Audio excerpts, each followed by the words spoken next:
Hey guys, how's it going? My name is Ali, and this is another Jolly Links of the Week. Sorry if I sound a little nasally. I'm coming down with the cold right now, so just be warned. You might hear a lot of sniffing around over there, here and there, throughout this video. So I'm sorry in advance. Anyway, if you're watching this for the first time, Jolly Links of the Week is an email that I send every week to people who are subscribed to my newsletter, which is called Jolly Newsletter Club. If you want to be part of the Jolly Newsletter Club, just go to Ellygeh.com/sign up, and it should give you the description of what it is and all that I'm doing there. And my dog just came in. Look at that guy. Hey Kiva, what you doing, buddy?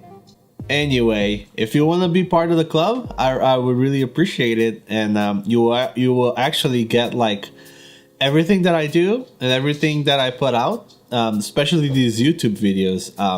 I release them there one day earlier than the usual day I post here on YouTube.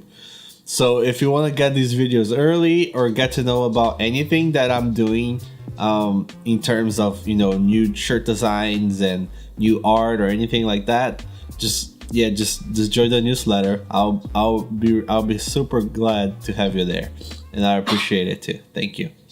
And my dog is coughing down over here. What's wrong, buddy? You all right? Huh? And another thing, if you don't know yet, I just released this shirt and another more less busy shirt on my website. It's on Ellygeh.com. So if you want to take a look, this collection will only be available until November 26th.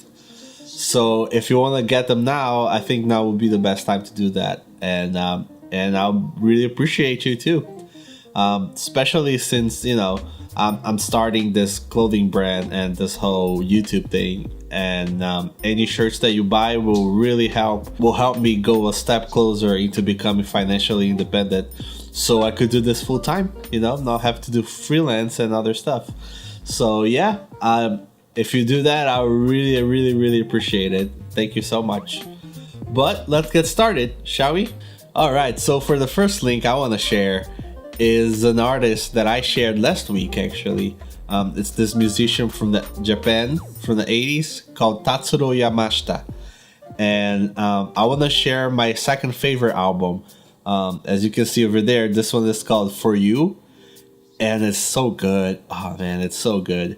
It's only my second favorite just because I'm not into the last two songs that much. But other than that, every other song, the first 6 songs in this album, they're just pure gold. You just gotta listen to it. It's so good. And the first song is called Sparkle, and man, I think that's like my favorite song from this album. And it's just this funk masterpiece where right at the beginning there's this like really funky fat bass line on it with the slapping and everything, and it's really good. And then the song goes on with these little disco-like vocals in there, and full of oohs and ahs in the middle, and it's just so good. And then there's this really emotional and really like powerful vocals from Tatsuro that just speaks to me in a really jolly level. I really like upbeat songs, and this one is like one of my top favorites. It's really good. And then there's the saxophone solo, and it's so good. I would make you listen to it over here, but I don't want to get copyright striked or anything like that. So just in case, I don't really want to play the song. And then at the end, there's like Tatsuro's vocals get really high and emotional with the fade out, and oh man, it's a great song. It's really a great song.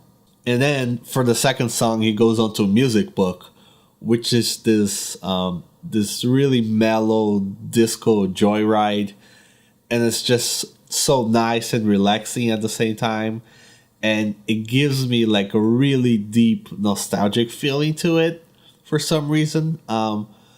it really reminds me of the time when I was a kid, sitting in the TV like in the late afternoons, just watching like 80s movies and old Japanese Sentai stuff, kind of like Black Kamen Rider that was really famous in Brazil in the 90s, as also like Jiraiya and I forgot the other one. I think it was Jaspion, something like that. But that song gives me that really nostalgic feeling, takes me back as a kid sitting in front of the TV watching these old Japanese shows and, old TV, like old 80s TV movies too. And I just love this song a lot. It's awesome. And the fourth song is called Futari, and it's so good. It's this really melancholic jazz piano song. It's like really slow and it gets really emotional, and his vocals just go out of control in this one too. It's so good. And the third song is actually a version from his wife. Morning Glory was like one of her singles, most famous singles, I think. And it's just so good. In my opinion, I like his version better than Maria's. Maria's version is really good too. I mean, I can't deny that her version is really good, and it was produced here in the United States with like a really famous studio from back in the 80s. I'm not really sure on the info. If you want to research a little more, you can do that. I'll probably leave a link down somewhere. But this version is just so good.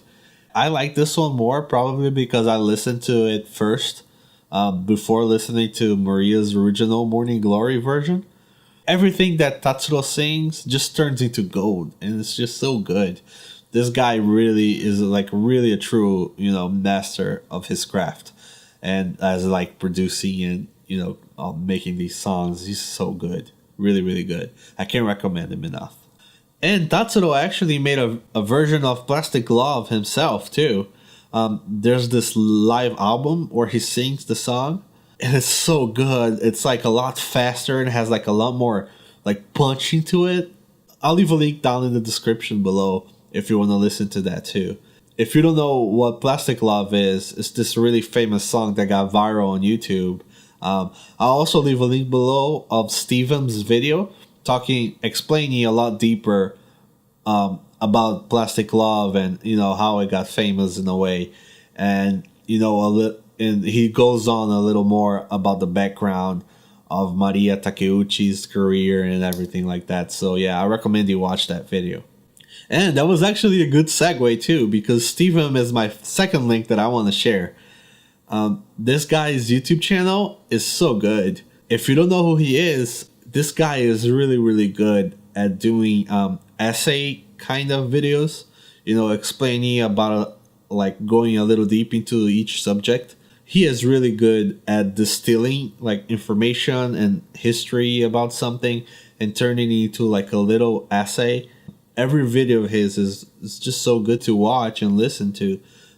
You learn a lot, and he really knows how to entertain. And his voice is amazing too. He's got that the British accent. I think it helps to making it sound cool and really like documentary style, essay style videos. And like I said before, he made a video talking about Plastic Love, but he also has other videos going a little deeper into city pop and other like Japanese music genres. He's really good at that, so I recommend you watch those too. The city pop videos that he made are a really good introduction into the genre for you to get to know who the artists are and everything like that. And it definitely helped me a lot too, at introducing me to these like different like city pop musicians. So yeah, I really recommend you subscribe to him. He's a really cool dude. And for my last recommendation today, I want to share something that actually Oswald Strikes noticed on my last video sitting on my desk, and that is this manga called Yotsubato, or Yotsuba End. I think that's what it's called here in the US, or Yotsuba End. But yeah, this manga is so good, and I really recommend you, even if you don't like manga, I think you will really enjoy reading the story from this manga. It's such like a it's so universal in a way, because the way that the main character is created, Yotsuba, she's like this little kid over here.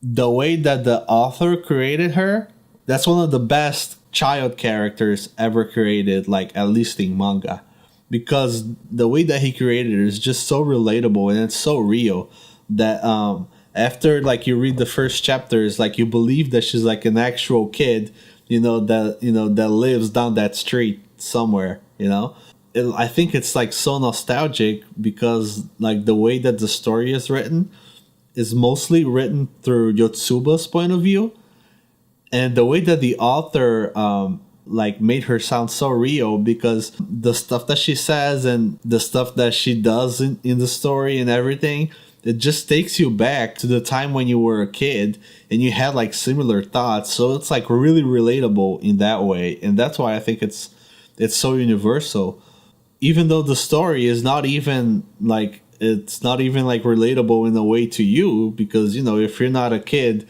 that was born in Japan and lived in a suburban area in Japan, if you're not that kid, then it has nothing to do with you. But the way that the character is written and the way that she does stuff is just it's literally universal in that way, that makes you feel like a kid too while reading it. And also it's one of the funniest mangas I've ever read. It's just so funny. Everything each character says is just like, it just feels so real and genuine, and I really love that. It's like a really authentic story in a way, and I can't recommend it more. So yeah, if you want to get this manga, I'm going to leave a link below. It's going to be an Amazon affiliate link. So if you do decide to buy it, a little percentage is going to come. It's going to come to me too as part of the affiliate program. So if you do that, I really appreciate it. Like every little bit helps into helping me make more videos like this, and make more stuff and become financially independent. So thank you very much. I really appreciate you if you do that. And I also appreciate you for watching this whole video through. If you did that, thank you so much. I really appreciate you again.